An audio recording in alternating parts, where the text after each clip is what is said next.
Hey, welcome to Mo Knows Movies. Today I'm reviewing The House at the End of the Street. Was it terrifying? Not exactly, but it does have its moments of intensity. This is the kind of movie that is best to go into with low expectations. I think you will enjoy it more if you don't expect too much and you just go with the flow.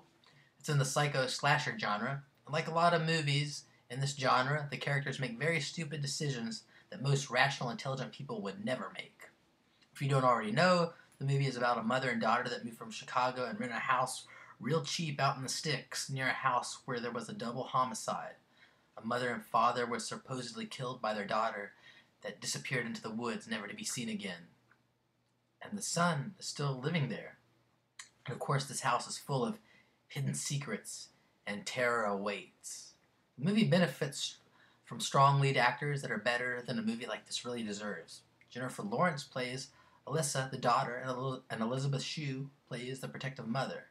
And their relationship is believable and helps ground the film. The boy at the end of the street, Ryan, is also played well by Max Theriot. And of course, Alyssa gets romantically involved with Ryan, which turns out not to be such a wise decision. This movie has lots of plot holes and too many red herrings.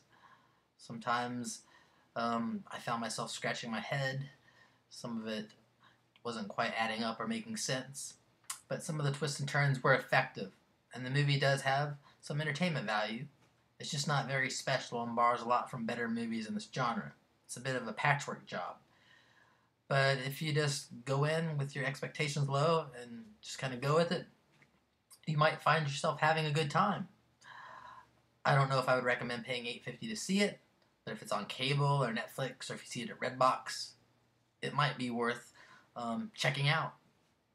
Or if you're a big Jennifer Lawrence fan, then you might want to check this out because she's actually really good in it.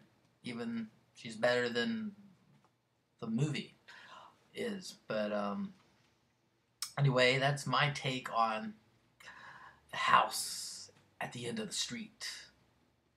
So until next time, you all have fun at the movies, and I'll be back to give you my take on whatever I see next. So for now, over and out.